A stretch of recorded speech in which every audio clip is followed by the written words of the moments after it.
అండి, రాబోయే కథలో ఏం జరుగుతుంది ఏంటనేది తమ్నెల్లో చూశారు కదా. ఇప్పుడు ఈ వీడియోలో ఫుల్గా మనం వీడియోలో చూద్దాము. వీడియో నచ్చితే తప్పకుండా లైక్ చేయండి, సబ్స్క్రైబ్ చేసుకోవడం అస్సలు మర్చిపోకండి. ఆనంది అయితే సునందాకి ఇచ్చిన మాటను నిలబెట్టుకుంటుంది. సునందాకి ఇచ్చిన మాటను నిలబెట్టుకోవడంతో సునంద అయితే ఆదిత్యకి ఆనందికి అయితే మొదటి రాత్రి ఏర్పాట్లు చేస్తూ ఉంటుంది. అసలు ఆనంది ఇందుమతి జీవన కుట్రని ఎలా తప్పించుకొని ఆదిత్యకి మళ్ళీ తిరిగి నడిచేలాగా వైద్యం అందిస్తుంది అనేది ఫుల్గా ఈ వీడియోలో చూద్దాము. ఆదిత్యకైతే ఎప్పట్లాగే ఆయిల్తో మసాజ్ చేస్తూ ఉంటుంది ఆనంది. ఆయిల్ మసాజ్ చేయడంతో ఆదిత్య కాలంలో కొంచెం కొంచెం చలనం రావటం జరుగుతుంది. ఆయుర్వేదిక్ మెడిసిన్ వాడటం వల్ల ఆదిత్యకైతే కాలంలో చలనం రావడంతో ఇంకొక రోజు గురువుగారు వచ్చి ఈరోజు ఆదిత్య గారిని నడిపించాలి ఆనంది అని చెప్పి చెప్తూ ఉంటాడు. ఆదిత్య గారు, మీ కాలంలో చలనం వచ్చింది, మీ కాళ్ళకి ఏదైనా గుచ్చుకుంటే నొప్పి తెలుస్తుంది, ఇప్పుడు మీరు ఈరోజు నడవాలి అని చెప్పి గురువుగారు చెప్పడంతో ఆదిత్య అయితే సరే అని చెప్పి అంటూ ఉంటాడు. ఆనందిని పట్టుకొని ఆదిత్య నడవటానికి ట్రై చేస్తూ ఉంటాడు. 1-2 సార్లు ఆనందిని పట్టుకొని ఆదిత్య పడిపోతాడు. చెప్పాను కదా ఆనంది, నా వల్ల కాదు అని చెప్పి నీ పంతంతో నీ పట్టుదలతో నువ్వు నన్ను నడిపిస్తున్నావు, కానీ నీ శివయ్యకి నన్ను నడవపించటం ఇష్టం లేదు, నాకు మళ్ళీ కాళ్ళు రావటం ఇష్టం లేదు. ఆ విషయం నీ శివయ్యకి తెలుసు, నీ శివయ్య నీకు అర్థమయ్యేలాగా చెప్పట్లేదు, అందుకే నువ్వు నా శివయ్య ఉన్నాడు ఆదిత్య గారు, మీకు కాళ్ళు తిరిగి తెప్పించే బాధ్యత నాది అని చెప్తున్నావు, కానీ నాకు ఆ హోప్ లేదు అని చెప్పి ఇంకా ఆదిత్య బాధపడుతూ ఉంటాడు. ఆదిత్య బాధను చూసి ఆనంది అయితే, శివయ్య ఏంటి నా భర్తని ఇలా బాధ పెడుతున్నావు, నా భర్త త్వరగా నడిచి మళ్ళీ మామూలు మనిషిని చేస్తానని మా అత్తకి మాట ఇచ్చాను, కానీ నువ్వేం చేస్తున్నావు శివయ్య, నా భర్తలో వచ్చిన చలనానికి నువ్వు తోడుగా ఉండి తనని నడిపించకుండా తనని ఇంకా ఇంకా బాధ పెడుతున్నావు శివయ్య, నీ భక్తురాలు నీ బిడ్డ బాధపడుతూ ఉంటే నువ్వు చూస్తూ ఉంటావా శివయ్య, చెప్పు శివయ్య అని చెప్పి ఆనంది అంటూ ఉంటుంది. ఆ మనసులో శివయ్యతో ప్రార్థించుకుంటూ ఉంటుంది. ఆదిత్య మాత్రం ఆనంది చెప్పిన మాటలు విని మళ్ళీ ఒకసారి ట్రై చేస్తాడు పైకి లెగవటానికి. ఆదిత్య గారు, మీరు ఇలాగే పైకి లెగవండి అని ఆనంది ఆదిత్య చేతుల్ని తన భుజం మీద వేసుకొని ఆదిత్యనైతే నడిపించే ప్రయత్నం చేస్తుంది. ఆదిత్య మెల్లమెల్లగా కాళ్ళు అడుగులు వేస్తూ ఉంటాడు. ఓం నమ శివాయ, ఓం నమ శివాయ అని ఆనంది అయితే తన మనసులో శివయ్య జపం స్మరిస్తూ ఉంటుంది. ఆదిత్యకైతే చిన్న చిన్నగా అడుగులు పడటంతో ఇంకా ఆశ్రమంలో ఉన్న గురూజీ వాళ్ళ శిష్యులు అందరూ క్లాప్స్ కొడుతూ ఉంటారు.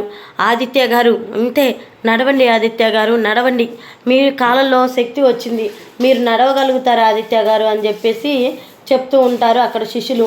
ఆదిత్య మాత్రం తన ప్రయత్నాన్ని ఎక్కడ ఆపకుండా సంకల్పంతో ఒక్కొక్క అడుగు వేస్తూ ఉంటాడు.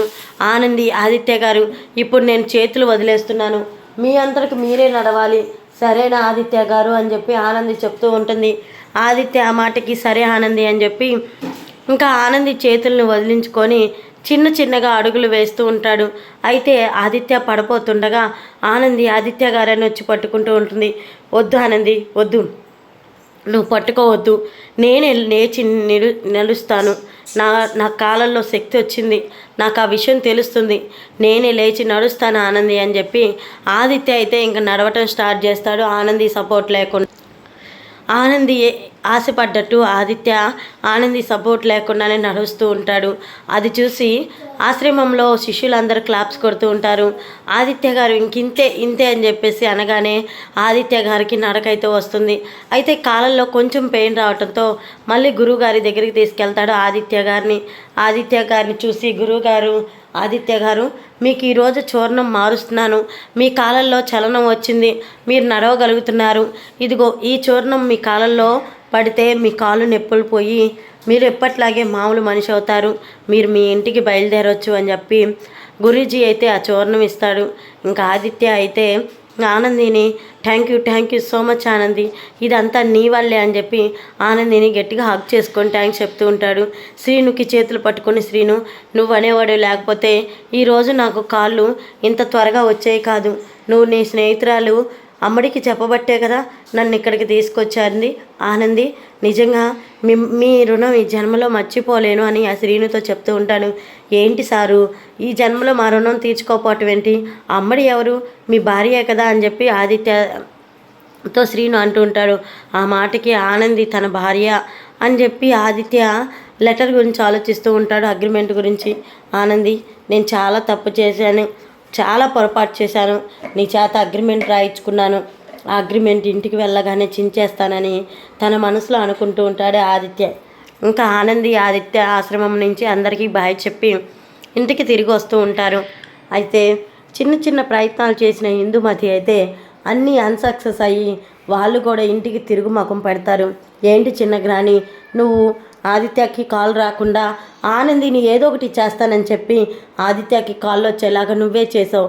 తిరిగి ఆదిత్య అయితే కాళ్ళు వచ్చి ఇంటికి కూడా వెళ్ళిపోతున్నాడు చిన్న గ్రాని అని చెప్పి అంటూ ఉంటుంది. ఇంకా జీవన, మనం ఇప్పుడు కాకపోయినా మన చేతిలో తర్వాత అయినా ఈ ఆనంది చిక్కకపోదు, ప్రస్తుతానికి మనం ఇంటికి వెళ్దాం పదా అని ఇందుమతి కూడా ఇంటికి వెళ్తుంది. ఆదిత్య ఆనంది ఇంటికి రాగానే సునంద అయితే చాలా సంతోషంగా హారతలు పడుతూ ఆ స్వాగతం పలకడానికి గ్రాండ్గా వెల్కమ్ అయితే చేస్తూ ఉంటారు. ఆదిత్య ఇంటికి రాగానే పూలతో వెల్కమ్ చెప్తూ మంచి గ్రాండ్ వెల్కమ్ పార్టీ అయితే పెడుతుంది సునంద. అప్పటికే పూజారిని పిలిపించి ఇద్దరికైతే శాంతి ముహూర్తం పెట్టమని చెప్పి పూజారి చేత ముహూర్తం అయితే పెట్టిస్తుంది. ఆదిత్య అయితే తన తల్లిని చూసి అమ్మ అని చెప్పి గట్టిగా హగ్ చేసుకొని బాధపడుతూ ఉంటాడు. ఆనంది, నువ్వు అనుకున్నది సాధించావు ఆనంది, నాకు నిజంగా తెలుసు ఆనంది నువ్వు సాధిస్తావని శశికాంత్ అంటూ ఉంటాడు. ఇదంతా ఆనంది గొప్పతనమే సునంద అనగానే, అవునండి ఆనందియే లేకపోతే ఈరోజు నా కొడుకు నడిచేవాడు కాదు అని చెప్పి ఆదిత్యకి ఆనందికి ఇంకా మొదటి రాత్రి ఏర్పాట్లు చేస్తూ ఉంటుంది. మరి మొదటి